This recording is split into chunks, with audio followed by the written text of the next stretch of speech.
If people are both good and bad, how do you make sure they don't have a gun to use when they're being bad? Maybe you just need to add that question on the Form 4473. Are you good or bad? Are you being bad today? Check yes or no.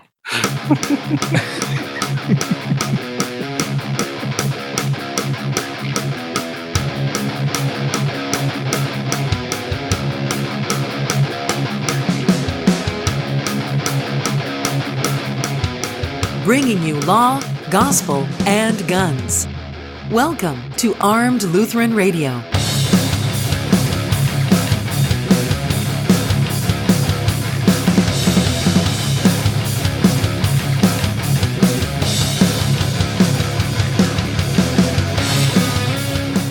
Welcome to Armed Lutheran Radio, a show about guns, hunting, competitive shooting, the natural right of self-defense, and what God's Word says about the issues surrounding gun rights and gun ownership. I'm your host, Lloyd Bailey, the Armed Lutheran, and this is episode number 132, brought to you by Cook's Holsters, American-made custom Kydex holsters with a lifetime warranty and a 100% satisfaction guarantee, cooksholsters.com. So how was your week, folks? Have you been killed yet by those nasty 3D printed guns? I didn't think so. The Second Amendment and the First Amendment have been colliding head-on in the past week, a little over a week now, with the fight over the public release of plans that, if you have the equipment and the materials and a lot of patience and a lot of time, would allow you to build a plastic gun that will most likely blow up in your hands if you fire it. Senator Blumenthal from the Democrat from Connecticut, I want to make sure to point that out, and others have suggested that these guns are coming to your schools, they're coming to your theaters, they're coming to your airports, and they're completely untraceable. They will get past metal detectors, and they'll get past airport 3D scanners, the X-ray scanners, while holding up pictures of guns that are made almost entirely of metal. We went through this with Glock pistols back in the 1990s. If you remember, leftist Congress critters back then were tearing their hair out over polymer guns and how they were invisible to metal detectors. Well, the more things change, the more leftist anti-rights politicians remain the same. A court order blocking the First Amendment rights of defense distributed to publish their plans has been thoroughly thwarted by a million pro-freedom websites and everyday citizens in social media who have been posting those plans everywhere under the hashtag #CodeIsFreeSpeech. So now the genie's out of the bottle, and the statist Democrats are in an odd position opposing the First Amendment right to free speech, and even some liberal news outlets and opinion writers are starting to recognize the precarious position that the left suddenly finds itself in on this issue. So what is the Christian view on 3D printed plastic guns? Well, first, let's not forget that these kinds of guns, these kinds of firearms already exist. Even before any of this stuff happened, several companies make firearms with polymer frames or carbon fiber lowers, including AR-style rifles. In some cases, you can buy an incomplete, what they call an 80% frame or lower, and you can take it out in your garage or your tool shed with the tools that you have, and about $150 and a Dremel tool and some patience, you can finish it off. Ignore the moronic question of the invisibility to detectors, because those of us who are not morons know that even guns like the Plastic Liberator that you see these pictures of most often are traceable, unless you are going to shoot plastic bullets with plastic cases instead of brass or steel, and unless you shape the guns to look like something completely ordinary so that they can't be recognized in a scanner at the airport, and even if it were physically possible to make such a gun, federal law already forbids it. So the question is about the gun being unserialized and therefore untraceable to the government. That's the issue. It's not possible to make one that won't be detectable with metal detectors or with the 3D X-ray scanners at airports. Most Americans don't realize this because they're generally clueless about gun issues, so it's easy to play on their fears. But for politicians, The real issue is your ability to make something that the government can't control. So to answer the question, what our position on this issue should be in terms of, as a Christian, what our position should be, the question you should ask yourself is, how does God's law inform your position? How do the 10 Commandments inform your position on this issue? Does owning a gun of any kind, plastic or not, violate God's law? Does it violate the 9th or 10th commandments against covetousness? No, unless you covet someone's stuff so much that you're willing to make this gun or buy a gun so that you can violate the 7th commandment to go out and steal it. What about the 8th commandment against bearing false witness? No, it doesn't really apply. What about the 7th commandment against theft? Again, only if you plan to use that gun to go out and steal something. What about the 6th commandment against adultery? Again, no, unless you covet your neighbor's wife so much that you would buy a gun or make a gun to go out and kill her husband so you can then commit adultery with her. What about the 5th commandment against murder? Again, only if your intention is to use that gun to harm someone. What about the 4th commandment? To honor your father and your mother and all those in authority. Again, not unless your mom or your dad forbids you from having a gun or for building one, or if the law makes the gun illegal for you to possess. Other than that, God's law is silent on this issue. How about the 3rd commandment? To keep the Sabbath holy. Only if going shooting becomes more important to you than going to church. How about the 2nd commandment? To honor God's name. Doesn't really apply there either, unless you are going to have something blasphemous, some blasphemous use of the Lord's name engraved or stenciled on your gun. What about the biggie, the 1st commandment? Loving the Lord your God above all things.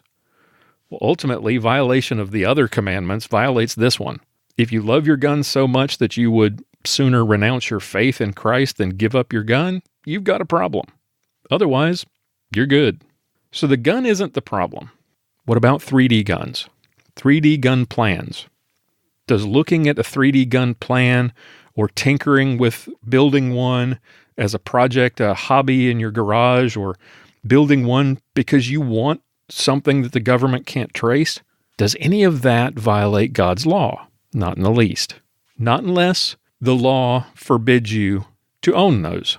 And since they're legal, and it's legal to read things, it's legal to make things, God's law doesn't apply here. If you oppose the idea of 3D printed guns for some other logical or even illogical reason, that's fine. That's your prerogative.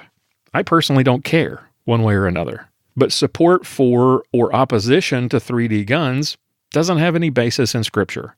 It's the wickedness in the hearts of men that's the problem. And no amount of hand-wringing or rights restricting or gun control is going to change all of that. So print to your heart's content, or don't, because that, my friends, is left to the freedom of the Christian. All right, what do we got on the show today? We've got a tip from Sergeant Bill. We've got a tip from Mia. We've got a tip from Aaron Israel. And Pastor Bennett is back for Clinging to God and Guns. All that comes your way right after this brief timeout. You're listening to Armed Lutheran Radio, a proud member of the Self-Defense Radio Network.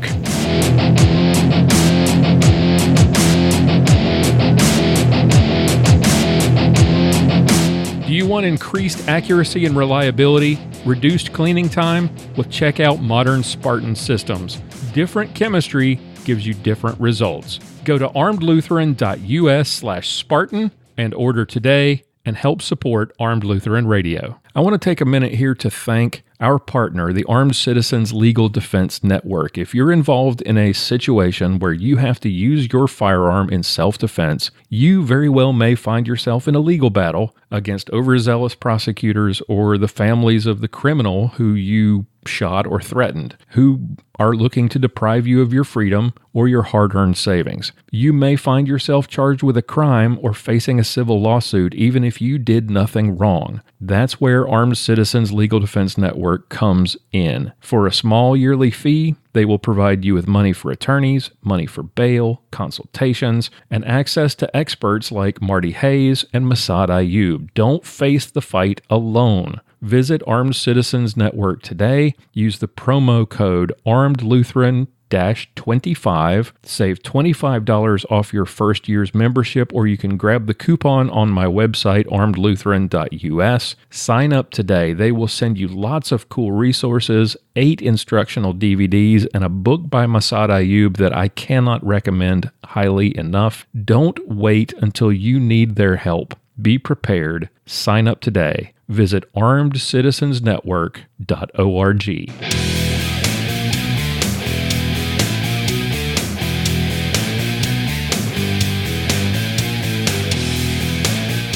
It's time for this week's self-defense tip from Aaron Israel of Fundamental Defense. Hey folks, this is Aaron Israel with Fundamental Defense here with your personal defense tip of the week. This week I want to talk to you about safety as a concept and safety rules and give you an example of where that was not followed. Safety as a concept has to do with mitigating risk. You want to limit the amount of risk that you expose yourself to. You can never completely eliminate risk, but any risk that you incur should be far outweighed by the benefit of what it is you're doing with a firearm. So if the benefit of what you're doing with the firearm doesn't outweigh the risk, then you shouldn't do that thing. And that's the basic conceptual underpinning of safety. If you understand conceptually what safety is about, then you can make safety rules that have integrity. The rules that I use on the range are keep the gun pointed in a generally safe direction. We say generally safe because there is no 100% safe direction in all circumstances. And to keep your finger somewhere other than the trigger when you're not ready to actively shoot. And so that would mean any time that you're doing any administrative handling of the gun, your finger is placed somewhere other than the trigger. We don't say keep your finger off the trigger because we want to tell people to put it a specific place when it's not on the trigger. We tell them to use the frame between the upper and lower receiver there on that little crease where the slide is to place their finger there, and so that they have a home for their finger anytime they're not using it to actively take shots, and that's where their finger should be parked at any time. And the third rule, which is what we call the big picture rule, is that you need to understand that you're in control of a weapon that if used negligently or maliciously could kill or seriously injure you or someone else. And really, if you remember that rule right there, that you're in control of a weapon, and if you do something stupid with it or you intend to do harm with it, you could kill or seriously injure you yourself or someone else, then you're going to keep your finger somewhere other than the trigger when you're not actively firing the weapon, and you're going to keep it pointed in a generally safe direction. And that all comes from safety as a concept, that the benefit should always outweigh the risk. Now, I want to read you about a story that happened over in England. This is a British Special Forces sniper. This comes from the Telegraph, a British newspaper. It says, Lance Corporal Spencer sustained a single gunshot wound to the head and was pronounced dead at the scene on Tain Air Weapons Range in north of Scotland in November 2016. He had been undergoing training along with 21 other students on a sniper operator's course at the time of his death. The incident occurred when students were waiting to conduct a night shoot on the range. The report found the lack of supervision allowed Lance Corporal Spencer to leave the firing point earlier in the afternoon without unloading his sniper rifle correctly. As a result, there was still a round in the weapons chamber as the group waited for the night to fall. Lance Corporal Spencer was observed resting the butt of the rifle on his boot with his suppressor located at the end of the barrel under his chin. The inquiry concluded that as he bounced the rifle up and down with his foot, the trigger snagged on a piece of equipment lying on the floor, resulting in the weapon functioning, which caused him to shoot himself in the head. Lance Corporal Spencer had been in the Army for 5 years, as well as operational service in Afghanistan, and deployed to Kenya and the USA as a soldier in the 3rd Battalion, the Rifles. He had been rated the top soldier in his company and having won the Chosen Man competition. So this is an elite guy. What I found with safety protocol issues over the time that I've been in the firearms community is that more often than not, it's experienced people who get complacent who make the biggest mistakes when it comes to safety violations. And it usually comes from this mentality that range rules are effective when you're not on the range, and they just aren't. Everybody's heard those rules, like treat every gun like it's loaded, when we know that all guns are not always loaded, and then we have that cognitive dissonance problem of not being able to convince ourselves that something is true when we don't know it to be true, right? So that's clearly what was happening here, is that he probably thought his rifle was unloaded. He was supposed to have it unloaded when he left the range, and he was treating it in a way that was unsafe because he probably believed in his mind that it was unloaded. But if he understood safety as a concept, there's no benefit are not very much. I guess you could say there's a benefit to being able to rest your head on something would be the only benefit, but the risk of resting your head on top of a barrel of a gun, even if you believe it to be unloaded, is not going to outweigh the risk that you're taking, because anything could happen there, right? You could make a mistake like this guy did and believe that it's unloaded, and then a round goes off because you're bouncing the butt up and down, right? And the safety's not on, apparently, okay? So if you don't understand safety as a concept and you do things with unloaded guns, even just because you believe that they're unloaded, that's what people always say when then they end up shooting themselves, is I thought this gun was unloaded, and then they shoot their friend or something like that, or they shoot themselves, and it's usually because they believe that the gun was not loaded. So we're not very good at convincing ourselves that things are true if we don't know the condition. So you really need to know the condition of your firearm, and even if you know that the rifle is unloaded, what reason do you have to rest your chin on the muzzle of the rifle? Not any good one, right? So it's all about mitigating risk and always making sure that the benefit of whatever you're doing with that firearm always outweighs the risk completely. Now, there are situations where we need to point real guns at each other, right, that are unloaded. And that's in a situation where you've been patted down, you've been removed, any ammo has been removed from the situation, zip ties or something have been put through the barrel, a barrel plug or something like that has been put in place, or the gun has been converted to some type of inert training aid, whatever steps you can take to make sure that there is no way that a live round is going to get into that situation. But only in those situations where there's all kinds of very rigid safety protocols in place would you ever point a firearm at someone else, whether you believed it to be loaded or not. And you need to know the status of your firearm whenever it is that you are handling it administratively, and you certainly don't want to rest your chin on the muzzle of your rifle. But if something with this level of complacency can happen with the soldier as decorated as Lance Corporal Spencer was, then it can certainly happen to you. And you don't want to get complacent like he obviously did and end up in this kind of a situation where you lose your life just from your negligence and complacency. So be vigilant about safety, understand safety as a concept, and don't expect range rule safety procedures to protect you all the time, because it's when we're off the range that usually these mistakes happen, and all the rules that you follow and the concepts you understand need to have integrity whether you're in a live fire training environment or not. And that especially goes for you if you have loaded firearms around your house and your kids and things like that. You need to have safety rules that make sense. You need to have protocols in place to mitigate these risks and make sure the benefit always outweighs the risk. So that's your personal defense tip for the week. Thanks for tuning in. Aaron Israel is a Personal Defense Network contributor and owner of Fundamental Defense. You can find out more and sign up for any of Aaron's classes at fundamentaldefense.com. Hey, if you're like me, you like shopping at gun shows. No pressure from sales staff, no need to bother them to ask to look at stuff. You just pick stuff up and dry fire it and look at it and hold it. Imagine if you could get that experience at your local gun store, where you don't need to bother anybody. You don't have to ask people for help if you don't need it. You don't have salespeople hovering over your shoulders. Well, this is what it's like when you shop at G4G Guns. Cassie and Patrick Coburn are the owners, and you've heard them on the program before. They are absolutely awesome people, and they'll help you find exactly the right gear for you. But there's no sales pressure. You just browse the store, you pick up and hold anything that you want to look at without asking permission, just like at the gun show. And once you've found the gun you want, or if you actually do need assistance, Patrick and Cassie are there to help.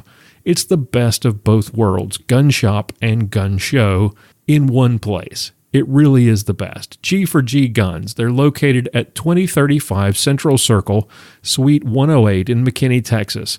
They're open Mondays from 1 to 6, Tuesday through Thursday 11 to 7, and on the weekends you'll find them at a gun show near you. Or check them out online at G4G Guns. That's G, the number 4, G, guns.com. G4G Guns, the gallery for great guns. G4GGuns.com.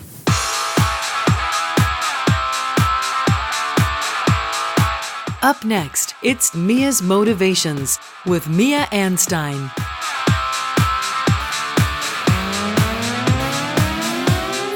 Hey guys, I wanted to share some good news with you.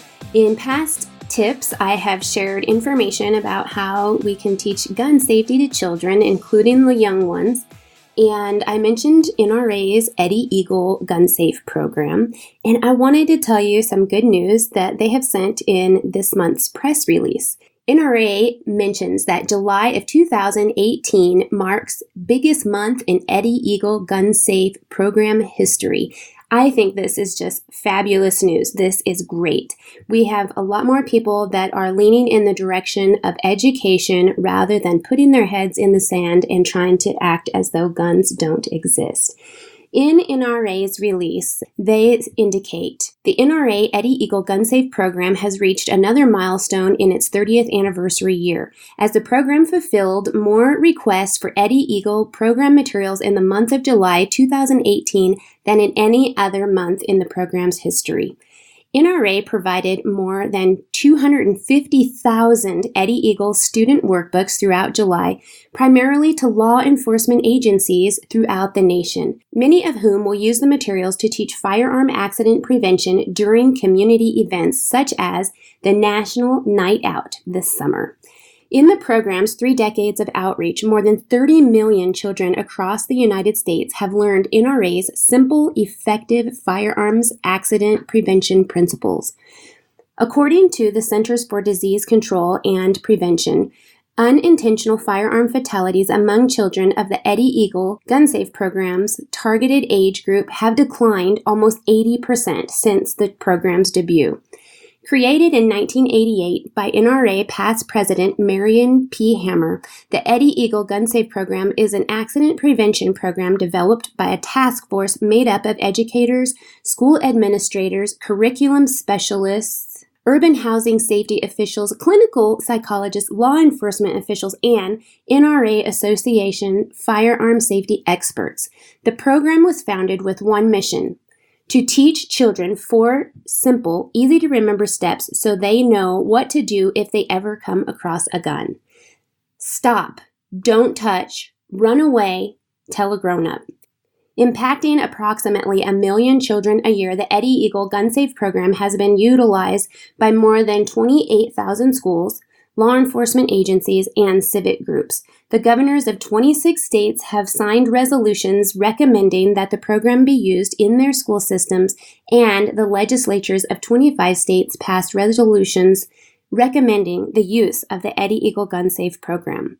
Funds raised through Friends of NRA and distributed through the NRA Foundation enable schools and police departments to teach the program at minimal or even no cost. The NRA encourages citizens nationwide to participate in heightening gun accident prevention awareness within their local communities. School administrators and faculty, law enforcement agencies, civic groups, and others interested in more information about the Eddie Eagle Gun Safe program should contact the Eddie Eagle Gun Safe program by email at eddieeagle@nrahq.org, or they can call 1-800-231-0752.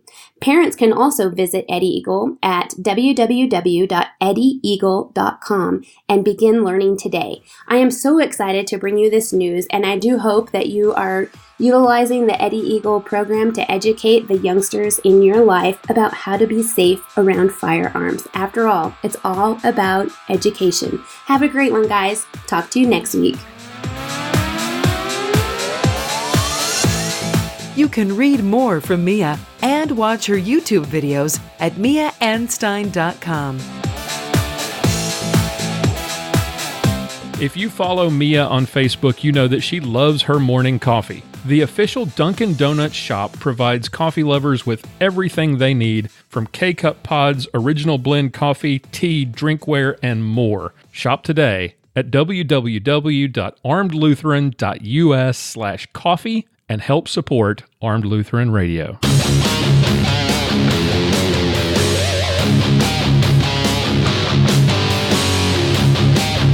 Time now for another Ballistic Minute with Sergeant Bill Sylvia. Hey everybody, I'm Sergeant Bill. This is your Ballistic Minute. Today I'm going to talk about a tool that I picked up recently.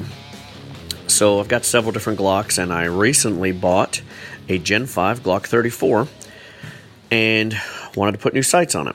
Normally, I use the hammer and punch I usually get my sights from Dawson Precision, and they send a punch with it and instructions on how to do it. So it's easy to do yourself. A lot of people will take them to a gunsmith and pay a couple bucks to do it.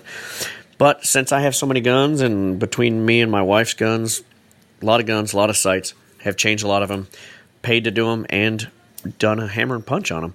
And that punch will tend to mar up the sights and leave a mark or scratch or whatever, and just makes it look kind of crappy, and it's not very easy to do. So I picked up a tool on Amazon. It was a VISM Universal Pistol Rear Sight Tool. So this is your basic sight pusher. You put the slide into this tool, and it clamps down on top, bottom, sides, and you turn the little dealie, and it pushes the sight out of the notch. So I tried this out on my new Glock 34 Gen 5, and it was simple. Not only was it simple, it was fast.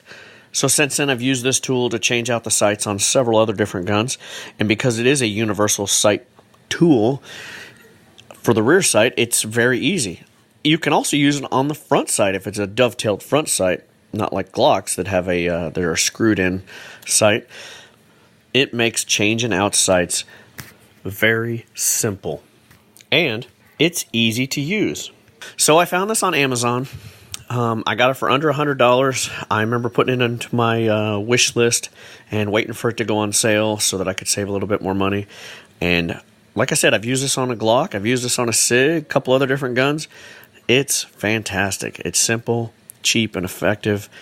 Most sight pushers you'll find on different sites or even on Amazon are going to be about $200 or more. This one's very simple, very universal, and it's a great deal. So if you've got a bunch of guns and you change out sights, whether it's for competition or you just don't like stock sights — I don't usually like the stock sights on guns — or you have fixed sights and you need to drift them a little bit, maybe you change your load or you're using different ammo and you really want your sights to be dead on the way you aim it. Some loads print different at different distances based upon their loading and how they're set up. So you can use this tool to drift the sight for your windage. So all in all, this VISM, Universal Pistol Rear Sight Tool was outstanding. So if you need one, go pick one up. I'm Sergeant Bill. This has been your Ballistic Minute. Sergeant Bill Sylvia is a 15-year veteran of the Dallas Police Department and masterclass competitive shooter. You can watch Sergeant Bill's shooting videos at armedlutheran.us/Sergeant Bill. Hey there, this is Sergeant Bill. After the successful completion of a match, Lloyd and I like to get together and top it off with a celebratory cigar. We get our post-match cigars from Cigar Page, home of America's best cigar deals. Visit armedlutheran.us/cigar and get a great deal. And also, help support Armed Lutheran Radio. All right, I want to take a minute here to thank our incredible sponsor, Cook's Holsters. They have been with us from day one when this show was just an idea, really, before we even started the podcast. And I was so impressed with Bob Cook and his products that I signed up to become a dealer. I believe in the product so much, I wanted to sell it myself. Cook's Holsters makes custom Kydex holsters for range work, for concealed carry, for competition, inside the waistband, outside the waistband, in a variety of colors and prints and mounting options. Check out the new series of patriotic printed Kydex holsters as well. Those are really cool. And you may be asking yourself, every time you hear me talk about Cook's Holsters, well, what's the big deal? Why should I trust Cook's Holsters when there are so many other Kydex holster makers out there? Listen, Cook's makes the molds and sells printed Kydex that many of the other holster manufacturers actually use to build their holsters. This is a great company. This is a great product. They come with a lifetime warranty against defects, 100% satisfaction guarantee, or your money back. Check them out today at cooksholsters.com. Be sure to use the promo code ARMEDPODCAST, that's all one word, and save 10% off your order. Go to cooksholsters.com today.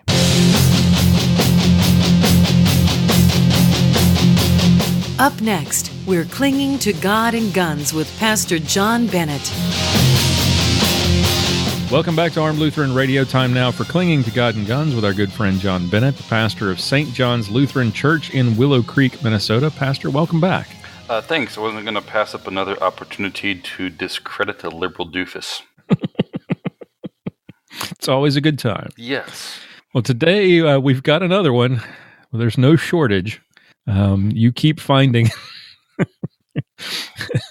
You are a wealth of information when it comes to ferreting out these people. Today, we're looking at an article from sojo.net. We've been there before.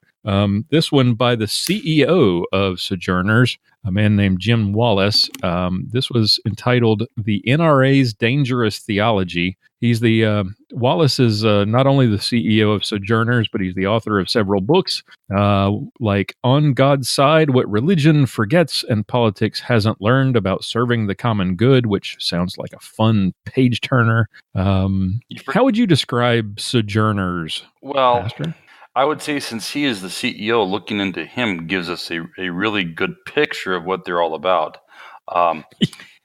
This author's most recent article is titled America's Original Sin, Racism, White Privilege, and the Bridge to a New America. Yay. Yay. Yay. So he will, early on in this article, in the first paragraph, he claims to be a evangelical Christian. He's not. No. He's a radical leftist social justice warrior. Yes. I took the time to delve into some of his articles. I feel like I really need a shower now, but so just to give you a glimpse into the mind of this guy, he's all into the Trump-Russia collusion fairy tale. He buys into that 100%. He pushes class warfare. He bemoans how the economic recovery is benefiting those evil rich white people. He's pro-illegal immigration. He alleges voter ID is voter suppression. He calls Trump's travel ban from countries known to harbor and promote terrorism, quote, legally endorsed religious discrimination.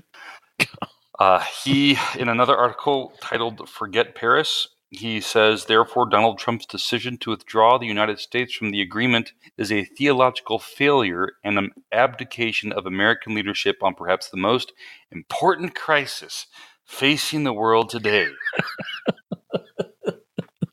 I'm not done yet. Oh, gosh.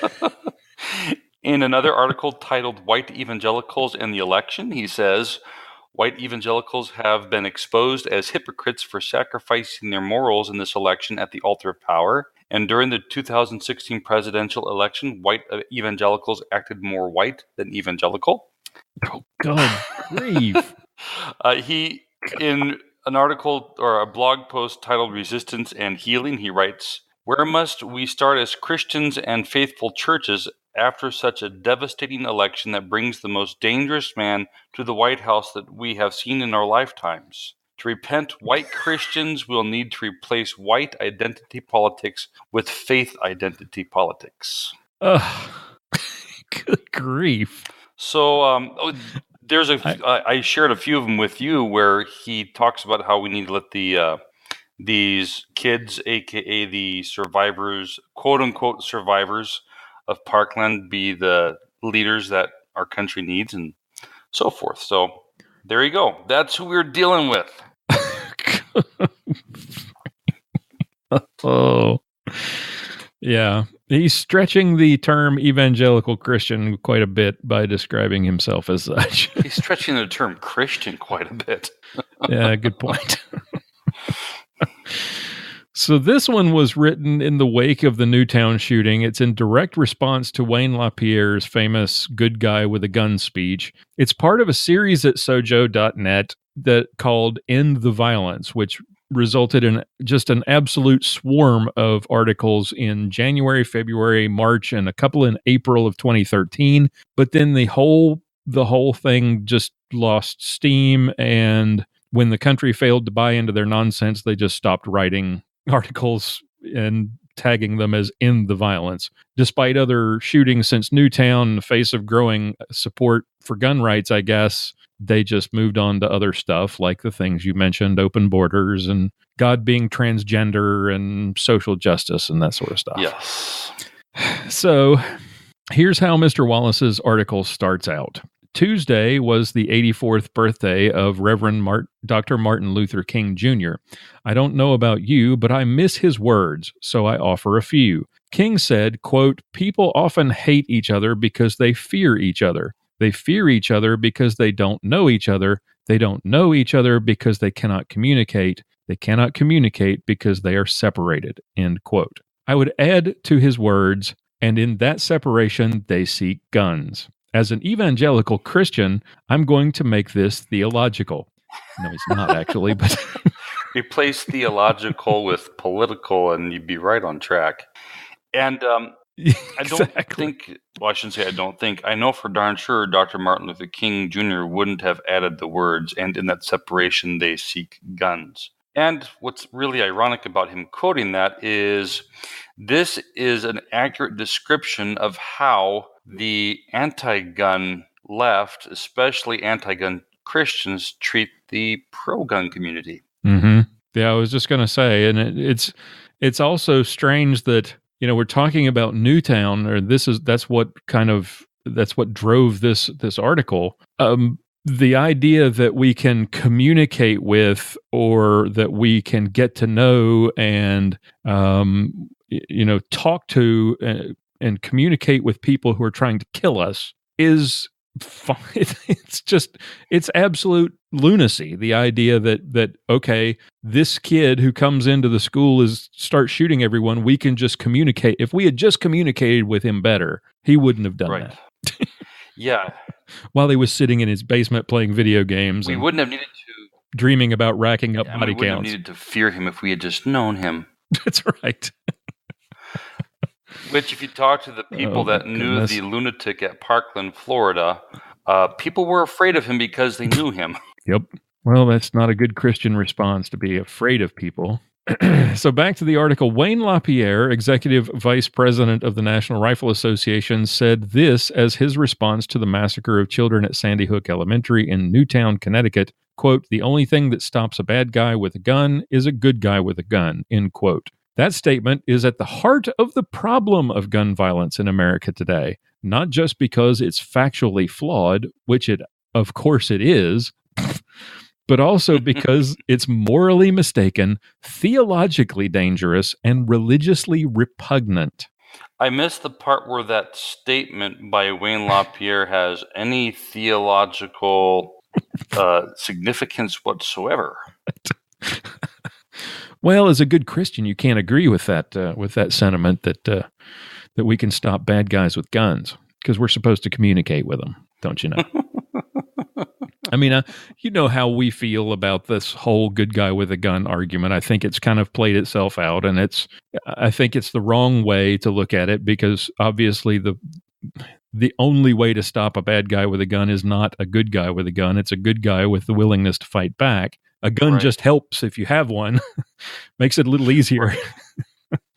But it would have been much better if Wayne LaPierre had said sometimes, in some circumstances, the one thing that stops a bad guy with a gun is a good guy with a gun, because that would have been a true statement. Yes. Yep. And so if this is morally mistaken, theologically dangerous, and religiously repugnant, why do we have armed police? Why do we give guns to police if not to stop bad guys with guns? Why do some churches actually make the decision to have armed security guards?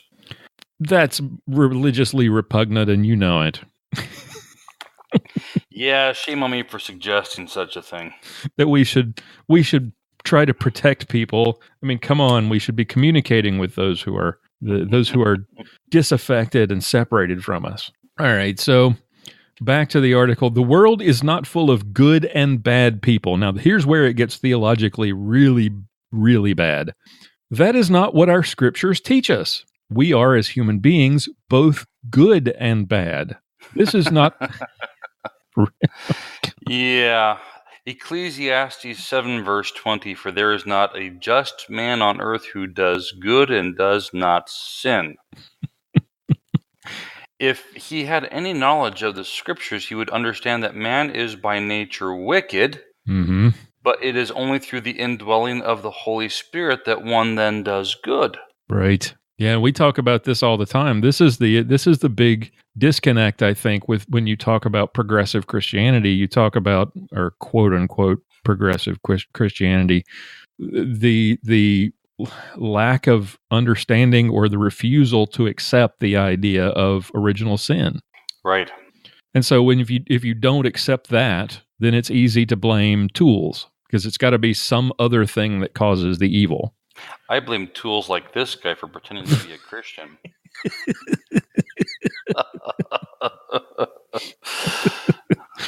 Different kind of tool entirely.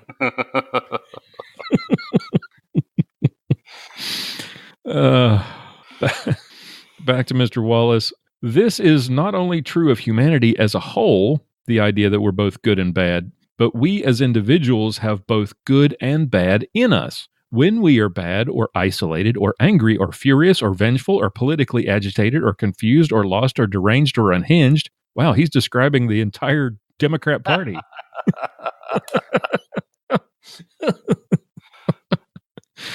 And we have the ability to get and use weapons only designed to kill large numbers of people. Our society is in great danger.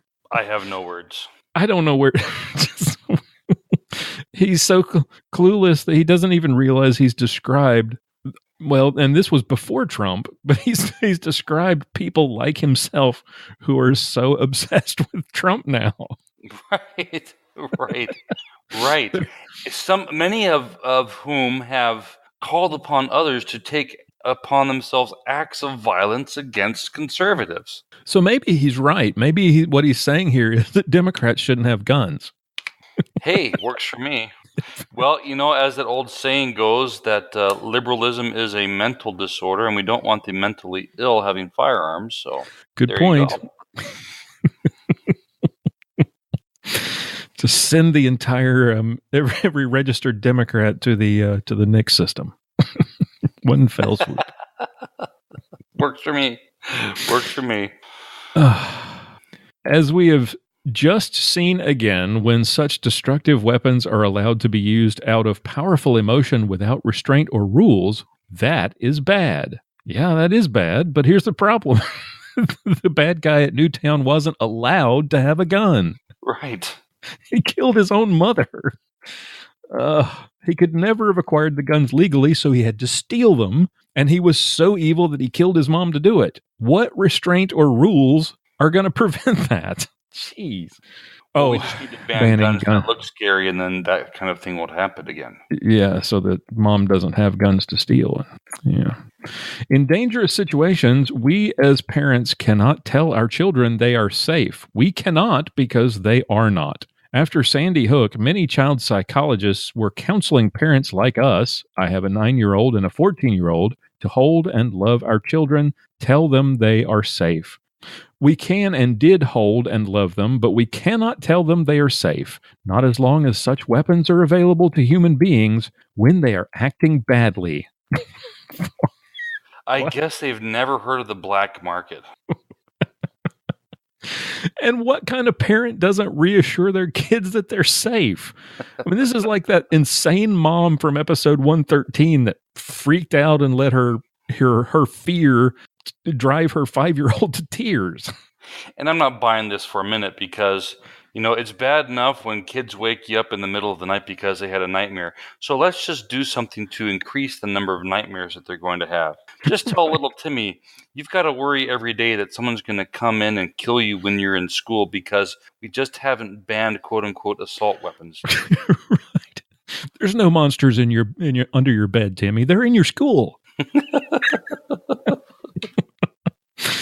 Oh my good grief. But the fact of life is that nobody's safe. I mean, you could go out and get hit by a bus tomorrow and leave your kids orphaned, but you'd never tell your kids that. Not unless we ban buses first. Oh, that's true. We could always do that. Why didn't I think of that? So when this guy gets on a plane to fly to some progressive Christian social justice conference, does he tell little Timmy, hey, Dad's not going to make it home. He may die in a plane crash. Love you. See ya. Well, based on the articles that this guy has written, he'd be more likely to say Dad's not going to make it home because the plane's likely to be hijacked by terrorists because of Donald Trump fomenting anti-Muslim sentiments. Right. Oh, my goodness. This is like child abuse. You can't reassure your kid that he's safe at school when it's one of the safest place he can possibly be because, freaking out your kids helps push your gun control agenda. That's just sick. When we're good, says Mr. Wallace, we want to protect our children, not by having more guns than the bad people. I want to have more guns than the bad people. Does that make... That's how I want to protect my kids. I don't know about you. But by making sure guns aren't the first available thing to people when they're being bad. Being good is protecting people and our children from guns that are outside the control of rules, regulations, and protections for the rest of us. The only guns that are outside of the control of rules and regulations are those that have been purchased illegally. Well, I started to say, this is... Being bad is protecting people from and our children from guns that are outside of the control of the rules. That's the stupidest thing you're going to read all day. Good grief. Being good. What? I don't. We've got to protect people from guns that are outside the rules by making more rules. What? Liberal logic in a nutshell. If people are both good and bad, how do you make sure they don't have a gun to use when they're being bad? Maybe you just need to add that question on the Form 4473. Are you good or bad? Are you being bad today? Check yes or no.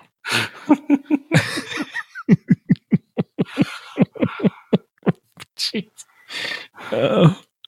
And I've never heard anybody write this way. This sounds like you're talking to a child. When you're being bad, how does that make you feel, Timmy? Well, when we get to the end of the article, he basically says he wants 9-year-olds to write gun policies. So it makes sense that he would write like a 9-year-old.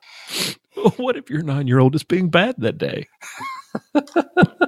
He might write bad policy. Oh, gosh. Let me be personal and theological again. Dude, you haven't been theological yet. Sorry.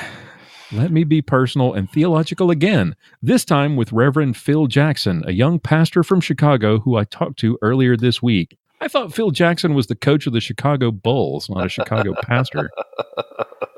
He did create the triangle offense. Triangle, Trinity. See where I'm going there? See what I did? I see. Yeah. Maybe he went into the ministry after he retired. I thought that Phil Jackson was like a Buddhist or something like that. That's true. Yeah, that's true.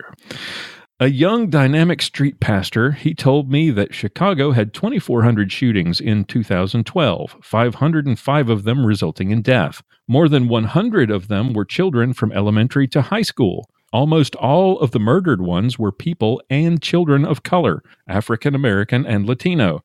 There's more gun deaths in Chicago than American troop deaths in Afghanistan last year. One city. And why do you suppose that is, Mr. Wallace? This is, I need to check my facts on this. I didn't think about this until just now. But I'm trying to recall when Chicago lifted their handgun ban. It was McDonald. Heller was 2010. 2010. Okay. But it's still insanely difficult to get a permit to carry a firearm in Chicago. There are no gun ranges in Chicago. Even today, they're just now starting to build one. And you know what it's like trying to get an FOID card in Illinois. I didn't get one because I was only going to be living there temporarily. I said, the heck with it. So, in a city with some of the strictest gun control laws in the nation, how is it that they have 505 deaths in 2012 and it's gotten worse since then? It's because they didn't have an assault weapons ban for criminals. Yes, clearly. Because those were, the guns that were outside the control of rules and regulations and protections. Yes. It's, I guess. to be serious, though, it is so dishonest to quote statistics like this without looking at the bigger picture. Mm-hmm. This doesn't take a look at what kind of neighborhoods most of these shootings happened in. It doesn't take a look at the influence of gang violence that contributed to the majority of these shootings. Yep. And it talks about how 100 of these deaths were children. Hold on a second. Is that 100 shootings or 100 deaths? I'm assuming that's 100 deaths were children from elementary to high school. Yes, 100 deaths of children from elementary to high school, but doesn't say in there how many of those were gang related. Right. Which I can tell you that statistically over 80% of shootings are gang related. Yes. Yeah. The problem's not guns. It's poverty, it's drugs, it's gangs, it's a lack of parenting. At its core, it's sin. Right. But we got to do something about the guns, because if we get rid of those, then we'll be fine. Because guns make a good person bad. Right, exactly. But how is it that there was a statistic, and I think we've mentioned this on the show several times, that 60% of the gun deaths in America take place in just 5 counties? Something like that, yeah. I forget what the exact number was, but it's just astonishing how that is. And yet, guns are the problem for these people, rather than societal influences. Exactly. 3,100 counties in the U.S., and 5 of them make up 60% of the gun homicide. And guns have nothing to do with it. If it did, Kennesaw, Georgia would have killed itself off several times over. Because they have an ordinance that requires you to own a firearm to live there. Yep. I've been to Kennesaw, Georgia. One of the safest places in the world. Yep. Reverend Jackson, sorry, thinks God cares as much about murdered children of color in Chicago as God cares about murdered white children in Connecticut. But it seems that mostly the white children get our attention and break our hearts. He thinks those murdered black and brown kids also get God's attention as much as murdered white kids, but he wonders why they don't get ours. It's morally mistaken, and here's that phrase again, religiously repugnant. So why is it that there's not as much focus on the black kids getting murdered in Chicago? And I use the term kids loosely, since in some statistics that includes quote-unquote children up to the age of 24. Yes, and that's a good point. I mean, he brings this up now, but where was he in 2012? Where was he in 2011, 2010? Why didn't they have a spate of articles about stopping the violence in Chicago? But for some reason, Sojo.net didn't start writing about stopping violence until kids in Newtown got killed. Yeah, he's condemning himself without even realizing it. This is just my theory, and if someone has any statistics that support this, please share them. But my assumption is that the reason there is so little focus on these murders that are taking place in Chicago is because in most of these cases, it's criminals killing other criminals. And those kinds of cases don't help support the media's argument that we need to ban guns. And so instead, they focus on cases where it is the innocents who are being shot by some deranged lunatic, and then they turn around and instead of blaming the deranged lunatic, they blame the gun. Exactly. That's exactly right. It's because if it's criminals, if it's crime, the criminal violence that's resulting in all these deaths, then people say, "Oh, I probably need to get a gun to protect myself from that." They don't see that as a reason to take away people's guns. But when you end up with a school full of kids getting killed, that moves the needle for gun control.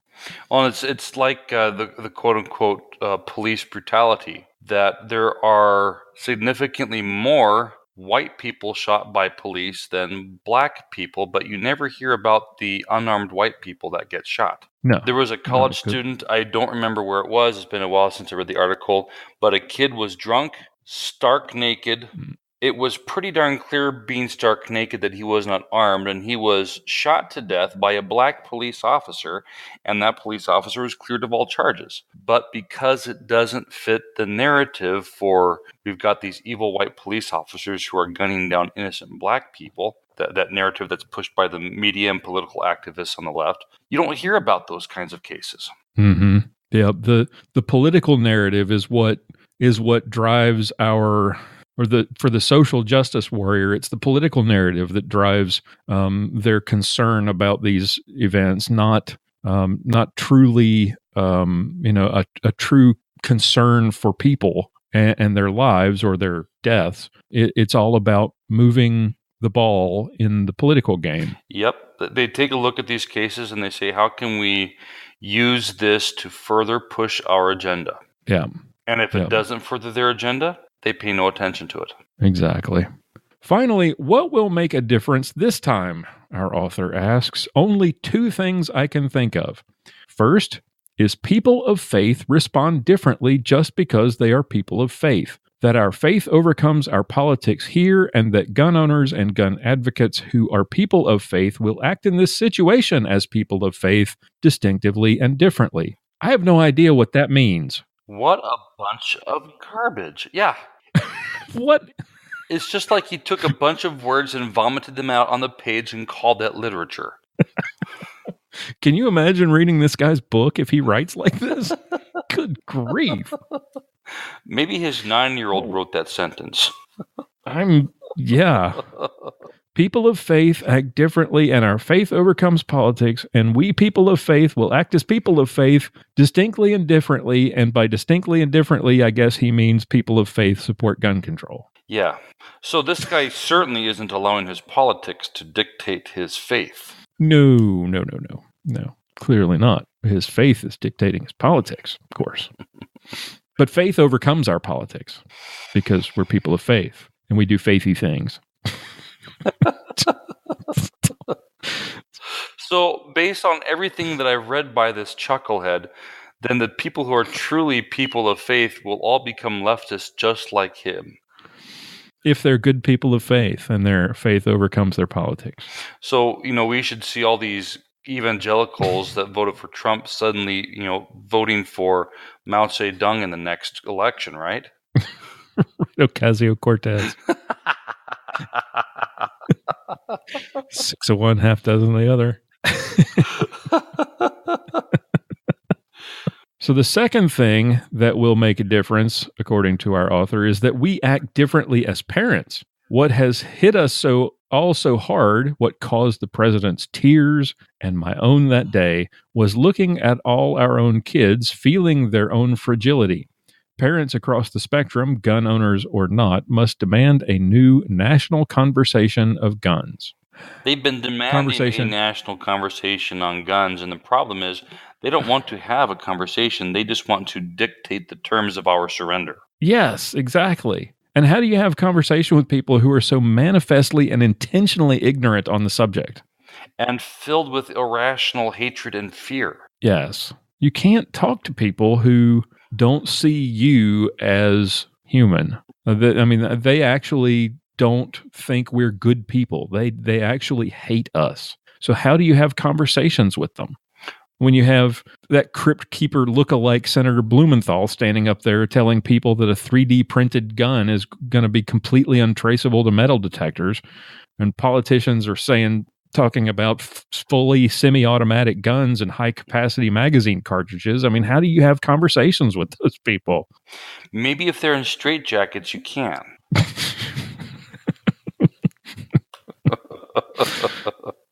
You'll have to pardon my cynicism.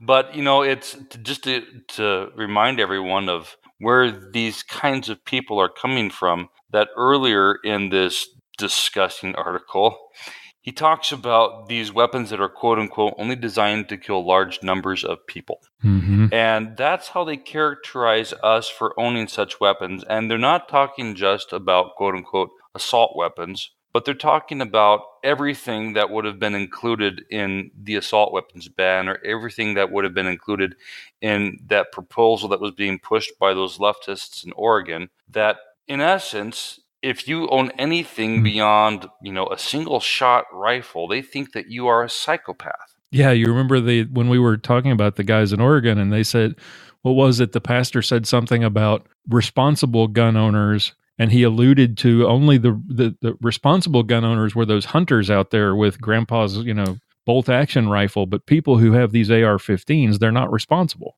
Yeah. And so how do you convince, once you've demonized people and made the people who don't agree with you out to be evil, irresponsible people, how do you then encourage conversation with them? You can't. You've now made them out to be evil, and you can't talk to them. And and you're right, what he's talking about is they talk to us and we listen and we give in. That's what the conversation he's talking about is. Yep, absolutely. Now, when he says we need a new conversation, I agree with him, because the conversation that we keep having is the same old one that we've had since 1994, right? Every time there's one of these horrible incidents or somebody starts talking about what do we do about the violence, the conversation is always the same thing. It's about banning guns. So we're not having a new conversation. We're just recycling the old one. Welcome to America. And here we get with the 9-year-olds who are going to come up with policy because they're geniuses. I was putting my 9-year-old to bed a few nights ago, and he said, "Dad, I heard you talking on the phone about guns and the press conference you're talking at tomorrow. What do you think about it, Jack? What do you think about it?" Why is that on there twice? Beats me. Why did he ask him twice? What do you think about it, Jack? What do you think about it, Jack? Crazy person. And here's what Jack said. "I think they ought to let people who, like licensed hunters, have guns if they use them to hunt. And people who need guns for their job, like policemen and army. But I don't think that we should just let anybody have any kind of gun and any kind of bullets that they want. That's pretty crazy." I agree with Jack. Sounds like Jack's been awfully coached by his father on what to say. The sentence at least made more sense than some of the things that his dad wrote. It was at least cogent. But I don't buy for a second that 9-year-old Jack said anything of the sort. No, I don't either. But if he did, that's exactly why we don't listen to 9-year-olds when it comes to public policy, because that's how you end up banning plastic straws. But by now, Jack is 14, and hopefully he's learned in school. Of course, they're probably in California, so they probably haven't learned about the Second Amendment and that it's not about hunting. But maybe he's learned that if you give the government a monopoly on violence, that ultimately that violence gets used on good people, and that bad people will prey on good people with no reason to fear if you take away guns from the law-abiding. That gun control only affects good people. I seriously doubt he's learned that lesson, because I'm sure Dad's beating that into his head for the last 14 years. Oh, I just looked at this, and I don't know why I didn't realize this before. But our author, it says in his bio, served on President Obama's White House Advisory Council on Faith-Based and Neighborhood Partnerships. Well, what do you know? Shocker that. What do you know? Birds of a feather flock together. And he lives in D.C. Where they have really strict gun laws, and they have a lot of violence there too. Amazing that. Probably not in his neighborhood, though. Yes, he probably lives in a rich, white, gated community. So, final thoughts on this. This didn't have a whole... he kept talking about how he was going to get theological, but he really didn't. He claimed theology, but then never put it forward, and he made some really bad arguments about sin. Yeah, and this is, so often we see this, that they confuse politics with theology. And really, in their minds, I believe the two are inseparable. That they believe that if you are truly a person of faith, that you will think just like them. And they don't even realize the idiocy and insanity of that. No, if you, as a Christian, what you should be doing is separating your politics from your faith and taking a look at your faith and saying, how should my faith be informing my politics? But they do it the other way around. They use politics as the basis for their faith. While claiming they do it the other way around. Right. That's the interesting thing. Right. What surprised me about this one was how usually there's the politics and they sprinkle Jesus on this, right? Right. We talked about that many times, but this time he just uses the word theologically and morally, but he doesn't give you any examples from Scripture at all, because there are none to be found. And it's purely political, and so that makes perfect sense. This is a confusion of politics and theology. Well, and instead he calls people who don't agree with him repugnant. Yes, but you got to have a conversation with them. Yeah, you're repugnant. Can we have a conversation where I tell you what you ought to be doing? That's right. Not even my kids buy that. You're a horrible, awful person. Now let's have a conversation. All right. Well, I think that wraps it up. Thank you, Pastor. I appreciate you taking the time. Well, you're welcome. I don't know how much I enjoyed it, but, I'll be going to take a shower now. And I'm going to be raiding the liquor cabinet. Folks, if you enjoyed what you heard, or even if you didn't, and if you got some comments or questions about today's show or suggestions for a future episode, please visit our feedback page at armedlutheran.us/feedback. Leave us a voice message or a voicemail, or send us an email. We would love to hear from you. Tune in again next time for another edition of Clinging to God and Guns, right here on Armed Lutheran Radio. John Bennett is the pastor at St. John's Lutheran Church in Willow Creek, Minnesota. For more information, visit stjohnswillowcreek.org. And that's going to wrap it up for this week's show. Thank you all for listening, for downloading, for subscribing. Thank you to our fine sponsors who make all this possible. Thank you to my awesome cast of contributors. And thank you, dear listener, for listening, for downloading, for subscribing. I hope you'll join us again next week. Until then, keep shooting, keep praying. We'll talk to you next time.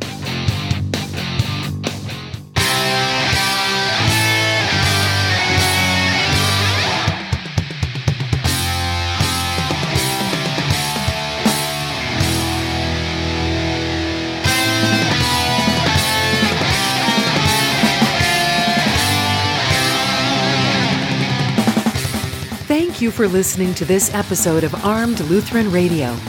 For show notes, be sure to visit our website at www.armedlutheran.us. You can subscribe to this podcast on iTunes, Google Play, Stitcher Radio, and TuneIn. This podcast is made possible by Cook's Holsters and contributions from listeners like you.